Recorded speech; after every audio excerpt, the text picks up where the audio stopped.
Market volatility, pretty heavy in August, probably going to continue on through the remainder of 2024. So this week we're going to talk about that on the podcast. Here we go. It's Retirement Approved.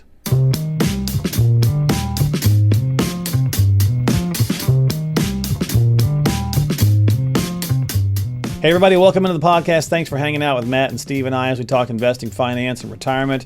And I'm just going to bring the guys in and cue it up because, it's been an interesting August already from a number of standpoints. It certainly started off pretty choppy in the markets, but I really wanted to, I know it's, end of the month now, but I kind of wanted to talk about why the things happened that happened, Matt and Steve, but also just how it could be indicative of the rest of this year, with an election and everything else. It's going to be probably interesting to say the least. First of all, how you doing, Matt? Doing good. Steve dragged me ice skating the other day, so my hamstrings are a little extra sore after you activate those muscles after 30 years. Nice. He was overly confident. He's like, I'll be able to get out there and hockey stop, no problem. I'll remember it from 20 years ago. It was pretty funny watching him move around. My son was just skating circles around him, making fun of his uncle. I think it was 30 years ago. Yeah. We need video footage of these kinds of things, Steve. Come on now, you're slacking. You gotta record this stuff. But let's get into our conversation. It's all about we're hockey fans, and the hockey season will be upon us before we know it. But let's talk about the market kind of early to start this month in August, and just kind of what happened, and just kind of frame it for us as we move forward, and what to think about. Yeah, we saw mass panic. August 5th was that capitulation event day. So Mark, you can throw up the slide we have that just shows the VIX. So the VIX is a measure of volatility. So when it's higher, that means people are freaking out. When it's lower, that means everything's calm and nice. We saw the biggest VIX spike that we saw since COVID. So March of 2020, and then going back to pretty much 2008. And why was that? Well, it was a bunch of different things all at once. So first and foremost, there's the Japan carry trade. So the Japanese yen was being able to be borrowed at pretty much zero interest rates because that's where the Japanese bank had their interest rates at. And they finally hiked 25 basis points. And that caused a mass unwind of leverage in the system on top of election uncertainty. We won't get into that. The Fed potentially being behind the curve because of an unemployment spike. Of course, there's always turmoil in the Middle East and Ukraine, recession fears, and it all culminated to one day of panic, really, that August 5th day. And the Japan market was down about 15% in 2 days. And then our market opened, and it's been pretty smooth sailing other than August 5th, that one day of panic. Well, so the Friday before it started, and then it really got heavy on Monday. Although I thought it was funny, Steve, that Warren Buffett had sold a bunch of tech stocks earlier in the week before the Friday, and people are like, you got to watch what that guy's doing, right? He made some money again. I like this VIX chart because I think there's a real strong correlation to these spikes and the amount of phone calls that we receive here at the office. Okay. So you see those panic spikes, and then you remember, wow, it's really hard to sit on your hands and move through periods like this, volatile periods. And we're going to see more of these going into the end of the year here. We talked to several clients and let them know, hey, we don't want to make any crazy moves right now. You don't want to lock in these losses because when you see a day like that and the market dips, people tend to panic. And the first thing that they want to do is sell because the world's coming to an end. That's the last thing you want to do. Always remember that the best days in the market come within days of the worst. So the last thing you want to do is turn short-term panic into long-term pain. So we're just kind of coaching our clients through that few day period. And I think 5 days went by and the market was pretty much fully recovered. Yeah. I mean, not quite from its earlier year high, but from the little turmoil in early August here. Yeah. And now that we're at the end of August, I think it's pretty close to where it was earlier. Yeah. Yeah, it's just been up day after up day, and the AI trade is coming back to life. More money's piling into NVIDIA, which is reporting earnings the day before this podcast will air. So who knows what's going to happen there. It could be totally different when you see this in like 2 days when we drop it or whatever. I saw an interesting quote, guys, because Steve just said something about, people, when they see stuff like this and the spike, they get nervous, rightfully so. It was an interesting quote from Mark Twain. I swear the guy was an alien and was way ahead of his time.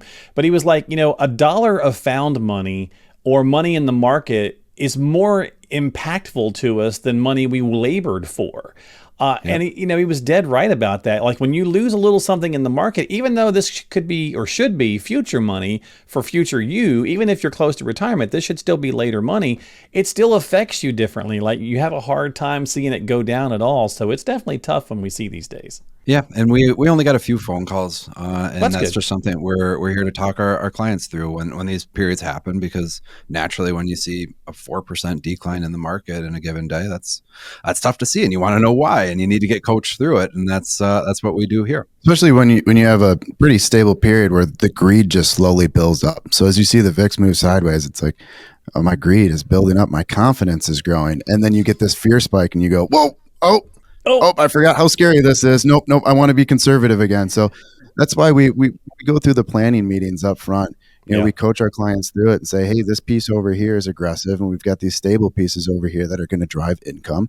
So when you go through these spikes, a portion of your portfolio might go down a little bit, but we've got these safer pieces in place that are going to move you through those periods. Yeah. And Mark, if you could go ahead and flip to the next chart, and that's exactly what this shows as the market goes down. So this is showing the S&P 500 intra-year declines. So that's going to be those red numbers versus where the market ends up. So if you look at the last few years, we see the 2020, of course, we went down 33% in a month, 34% in a month. But there's not a lot of years where the market doesn't go down a heck of a lot. You maybe see a -3 or a -5, but you got to anticipate at least a 10%, maybe even a 20% correction in a given year. No pain, no gain is what they say. Are you saying there's always been volatility? No. Yeah. Yeah, no, that's interesting to look at that way, right? When you kind of see that, you can kind of see, see the spikes up and the spikes down, and it's pretty regular, right? So it's going to do one of two things, right? Up, down, or sideways. So it's going to do something. And we're going to get I think a lot of everything moving forward, going through the end of the year here, Q4, going into Q1, going into the election. Yeah, I think we're going to see a lot of chop. So again, it just goes back to having the proper allocation. Yep. And we're going to see a lot of people screaming a recession is coming. And we've really only seen one recession since 2008. Beppin just wrote a nice blog on this up on the website. We can link it below. But it's about to get really loud. There's going to be a lot of panic, whether it's, hey, Democrats lose, Republicans lose, there's going to be a recession, or all these Fed meetings. So we have a rate cut coming in September, more than likely. And maybe inflation ticks back up, or unemployment spikes a little bit, and everyone's going to be screaming recession, and maybe we get one, which is fine. Our plans are built for it. That's why we incorporate an annuity or fixed income into the plan. Fear sells. Yeah, and just because we say we're not looking to make, when we see these big panic spikes, just because we say we're not looking to go in and sell stocks doesn't mean that we haven't been making moves. You look in some of our core models, we've been increasing the fixed income position slowly. So we're moving to a slowly a more conservative allocation going into this election. Gotcha. Okay. Yeah. All right. What else we got? Yeah. Go ahead and flip to the next one. And this is the same chart, just with bonds. So this is the Bloomberg U.S. Aggregate Bond Index. And one thing you'll notice is the last 3, 4, 5 years have been complete and utter chaos in the bond market. Yeah. And really what we're seeing over the last, we'll say 6 months, maybe year to date, is bonds are behaving again. So when you have this was all because of the Fed increases, right? Yes. Correct. Yeah. So, I mean, it was a historic increase from 0 to 5. So, we never saw anything like it. And that's why you see a -17 that year, and then followed by a -7, which you don't even see a -10 on there.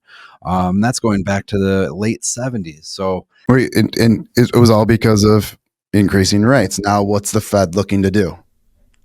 Possibly decrease cut. going forward. So exactly. So equities, we're seeing a lot of volatility there, and I think we're going to see some really strong returns coming up in fixed income. That's why we're looking to make those moves going forward. Yeah, and when Steve says making moves into fixed income, it doesn't mean, hey, we're going to make a 60-70% allocation to fixed income. But what we are doing is we had been very short term on our fixed income. So short term treasuries, an ETF like BIL is the ticker.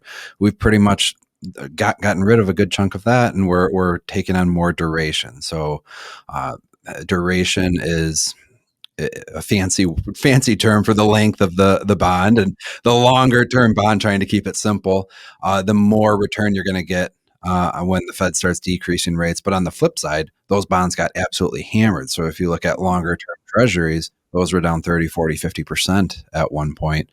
So as we increase our duration, as the Fed starts lowering rates, that'll be positive catalyst to the overall model.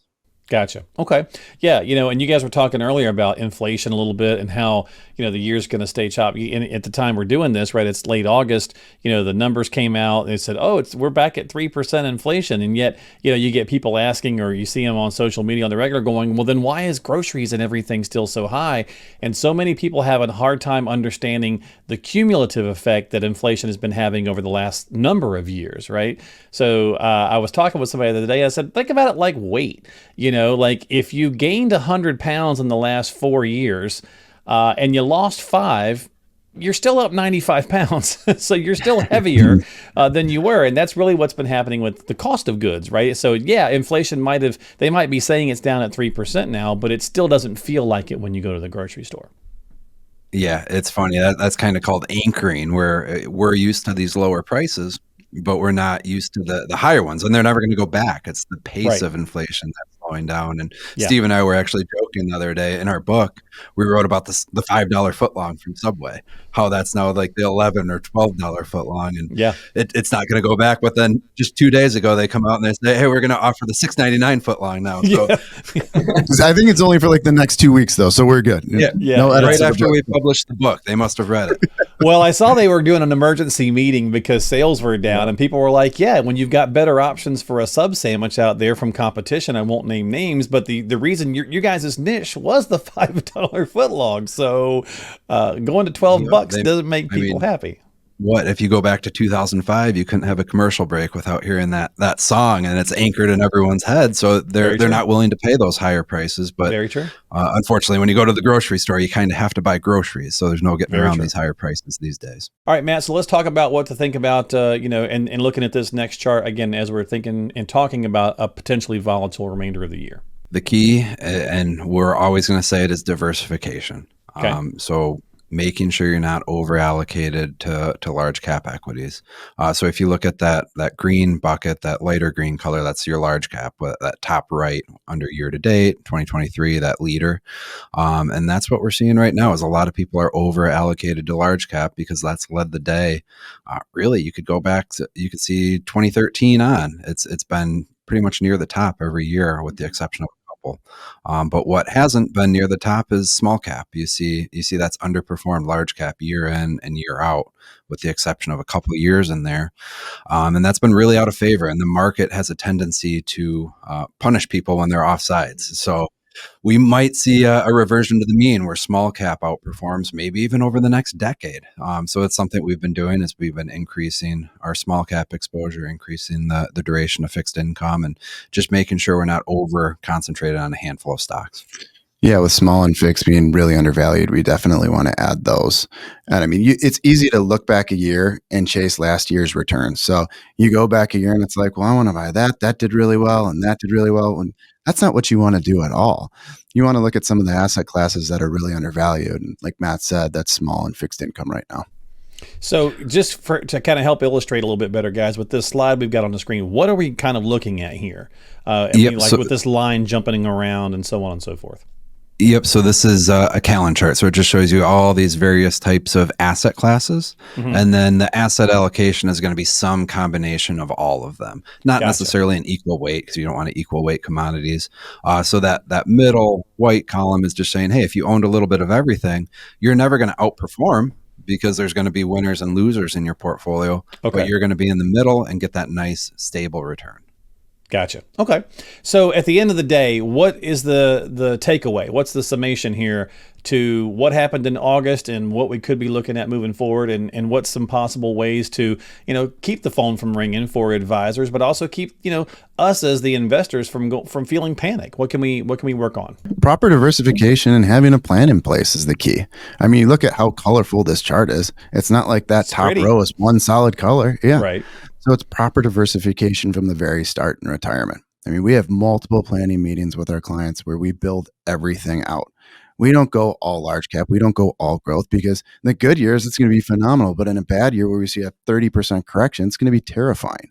So you just want to know how you're going to generate income in the good times and the bad times, because we've had going back 2 years, a really nice run.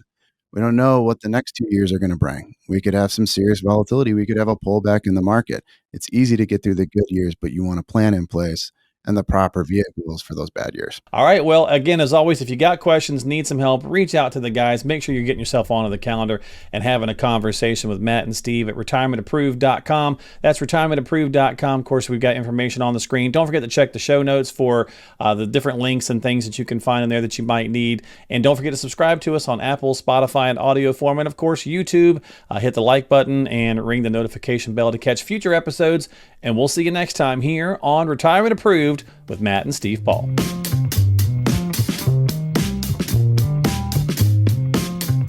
Retirement Approved is brought to you by Richard W. Paul & Associates, an SEC-registered investment advisory firm. Throughout the presentation, we may generally discuss different financial vehicles. However, nothing we say should be construed as a recommendation to buy or sell any financial vehicle, nor should it be used to make decisions today about your investments or insurance. For full disclosures, check the show notes of today's episode.